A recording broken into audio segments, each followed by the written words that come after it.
408 के हवाले से और ज़्यादा डेवलपमेंट्स आई हैं, क्या वो अप्लाई आप कर सकते हैं या नहीं कर सकते, यानी जो पेंडेमिक वीज़ा है और कौन कौन से लोग कर सकते हैं, किनको 12 महीने का वीज़ा मिलेगा, किनको 6 महीने का वीज़ा मिलेगा। इसके अलावा अगर आपने वीज़ा अप्लाई किया हुआ है कोई भी, तो आपकी हेल्थ एग्जामिनेशन नहीं हो रहा और आपका जो गिवन फ्रेमवर्क है या टाइम है उससे बाहर जा रही है ड्यू डेट, जो आपकी बुकिंग है, तो आपको क्या करना चाहिए।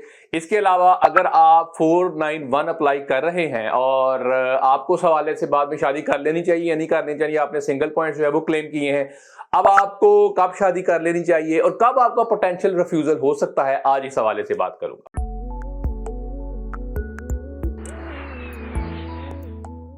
मेरा नाम नासिर नवाज है और मैं ऑस्ट्रेलिया में रजिस्टर्ड माइग्रेशन एजेंट हूं। आज मैं बात कर रहा हूं कुछ वीज़ास की डेवलपमेंट्स के हवाले से। देखें, बहुत सारी अपडेट्स आती रहती हैं वीज़ास के ऊपर, तो आज उनके हवाले से मैं बात करूंगा। जैसे सब क्लास 408 जो पेंडेमिक वीज़ा, ये बड़ा मशहूर हुआ और अभी भी है। जब पेंडेमिक हुआ लोग जा नहीं सकते थे, जो नहीं जा सकते थे उन्होंने ये वीज़ाज अप्लाई करने शुरू किए और उनके लिए, क्योंकि ऑस्ट्रेलियन गवर्नमेंट ने, उनको पता था कि लोग जा नहीं सकते और उन्होंने, और ये इसकी जो फीस है वो बिल्कुल ज़ीरो है, ये ऑनशोर लोगों के लिए है। अभी ये शिफ्ट करके ऐसा ऐसा जो है वो जो लोग काम कर रहे हैं क्रिटिकल सेक्टर्स में या वैसे भी काम कर रहे हैं, उनके लिए ये वीज़ा जो है ऐसा ये शिफ्ट कर रहा है।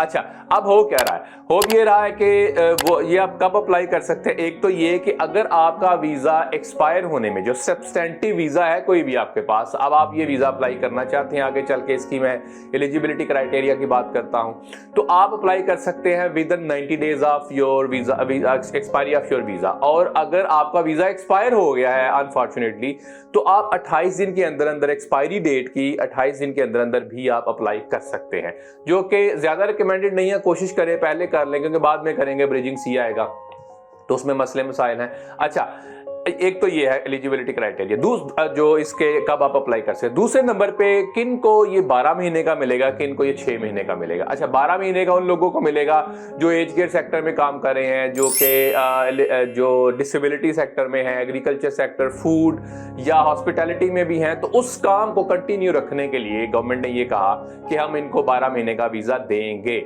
इसके अलावा जो है बाकी जो दूसरे सेक्टर हैं उनके लिए इन्होंने ये कहा कि भाई इनको दिया जाएगा 6 महीने का वीज़ा। तो ऑब्वियसली प्रोसेसिंग टाइम में भी वो प्रोसेसिंग के लिए भी टाइम लग रहा है, तो ये 6 से भी ज़्यादा चला जाता है। तो ये तो एक हो गया। अच्छा, इसके हवाले से एलिजिबिलिटी क्राइटेरिया के एक और पॉइंट ये हो गया। अच्छा, इसके अलावा जो है कौन कौन अप्लाई कर सकते हैं, तो ये कहा गया कि जो 21 फरवरी 2022 से पहले पहले यहाँ पे मौजूद थे वो कर सकते हैं। और अगर जो 21 फरवरी 2022 के बाद में आप आए हैं तो कौन कर सकते हैं। एक तो आपके पास जो है फुल वर्किंग राइट्स होने चाहिए, या ऑफर लेटर हो, कॉमनवेल्थ जो फंडेड है एज केयर वगैरह उसके हवाले से। तो इन चीज़ों को बड़ा, इन डेट्स को बड़ा ध्यान से रखना है अपने ज़हन में कि आप अप्लाई कर सकते हैं, नहीं कर सकते, किस सेक्टर में आप कर सकते हैं। तो ये 408 के हवाले से बात थी। जो इसके अंदर जो है ये डेवलपमेंट्स आई हैं, ये अपडेट्स आई हैं। इसके अलावा अच्छा जी, हेल्थ एग्जामिनेशन के हवाले से अब ऑफशोर ऑनशोर लोग वीज़ा अप्लाई कर रहे हैं, लेकिन होता क्या है, समटाइम डेट नहीं मिलती जो है हेल्थ एग्जामिनेशन करवाने के लिए, जो मेडिकल करवाने के लिए। अब क्या किया जाए, केस ऑफिसर ने भी मांग लिया, 28 दिन दे दिए, कुछ सूरत हाल में, ये कुछ केसेस के अंदर उन्होंने दिए 90 डेज।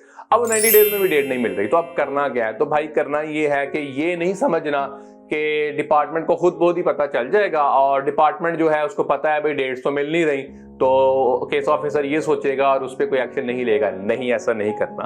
आपने फौरी तौर पे, अगर आपको लगता है आपको डेट जो है विद इन ड्यू डेट जो केस ऑफिसर ने दी है वो नहीं मिल रही, इसको आपने हेल्थ एग्जामिनेशन को बुक करवाना है और बुकिंग को आपने डिपार्टमेंट को बता देना है, भेज देनी है कि भाई हमें जो बुकिंग मिल रही है वो ये मिल रहा है। मिसाल के तौर पे आपकी अगर 30 जून है जो ड्यू डेट केस ऑफिसर ने दी, अब आपको मिल रहा है 5 जुलाई की डेट मिल रही है, ठीक है, तो 5 दिन का फर्क। आपने ये नहीं सोचना खैर है 5 दिन है कोई बात नहीं, केस ऑफिसर को पता ही होगा। नहीं, उनको नहीं पता भाई, आपने बताना है। अगर आप नहीं बताएंगे तो इसमें पोटेंशियल रिफ्यूजल हो सकता है।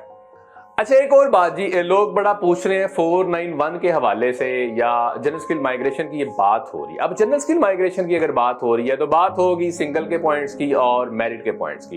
तो जो पार्टनर की सबसे पहले जो डेफिनेशन है वो ये है, सेक्शन जो रेगुलेशन का सेक्शन 5CB है वो इसको डिफाइन करता है। इसके अलावा जो डिफेक्टो के 4 जो एस्पेक्ट को कवर करना होता है उसमें रेगुलेशन 1.09 है, वो इसको सारा बताता है कि कौन से 4 एस्पेक्ट होने चाहिए। ये तो होगी डेफिनेशन के अंदर। लेकिन अब बहुत सारे लोग ये सवाल पूछते हैं, ऑब्वियसली उन्होंने जो सिंगल पॉइंट्स क्लेम किए हैं, बीइंग सिंगल आपको 10 पॉइंट्स मिलते हैं जी, आप एंगेज्ड हैं आपको 10 पॉइंट्स मिलते हैं, आप डिवोर्स्ड हैं आपको 10 पॉइंट्स मिलते हैं। लेकिन अगर आप डिफैक्टो रिलेशनशिप हैं या मैरिड हैं तो आपको 0 पॉइंट मिलता है। तो उनमें से आप 10 पॉइंट कैसे क्लेम कर सकते हैं, एक तो ये समझना है, दूसरा आप तब तक शादी नहीं कर सकते अगर आपने सिंगल के पॉइंट्स क्लेम किए हैं और उनको कैसे वापस लिया जा सकता है, इसको बड़े गौर से सुनिएगा।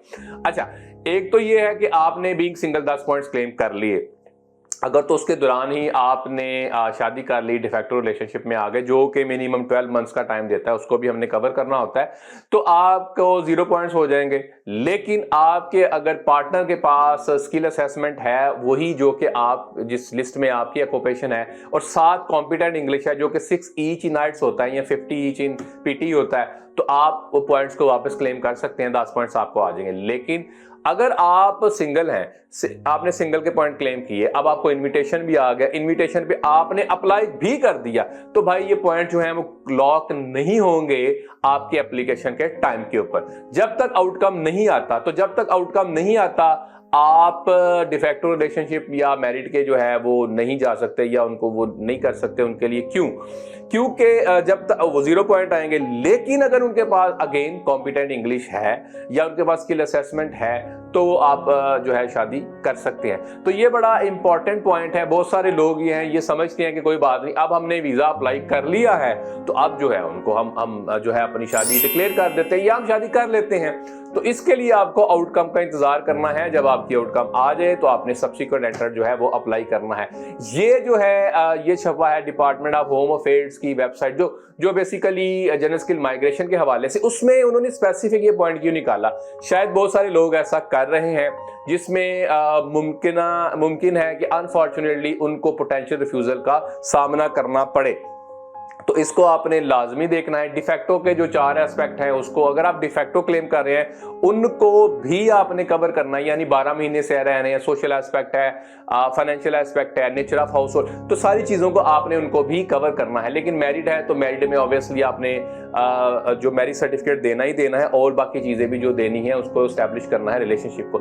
लेकिन एक और सिनेरियो है, अगर आपने पहले ही आपकी शादी थी और आपने अपने पार्टनर को डिक्लेयर किया हुआ, बेशक 0 पॉइंट्स आए हुए हैं, तो उस सूरत में आपके पॉइंट जो है वो इम्पैक्ट या अफेक्ट नहीं होंगे और आप जो है वो इजीली चीजों को लेकर चल सकते हैं। लेकिन अगर इन बिटवीन आपने करना है तो लाजमी एक्सपर्ट को आप डिस्कस कर लिया करें उनके साथ, या लॉ को देख लिया करें अगर आप देख सकते हैं। इससे ये है कि आपको एक लंबे इंतजार के बाद जो है वो मायूस कुन जो आउटकम ना आए। तो ये जो कुछ अपडेट्स थी डिपार्टमेंट ऑफ होम अफेयर की वेबसाइट पे ये छपी, तो मैंने सोचा इसमें आप तक पहुंचा दूं, क्योंकि बहुत सारे लोग जो हैं ऑब्वियसली वो वेबसाइट को उस तरह नहीं देख पाते जैसे हम रिसर्च करते हैं। हमें सपोर्ट करने के लिए, हमारे चैनल को सपोर्ट करने के लिए सब्सक्राइब करें। Thank you.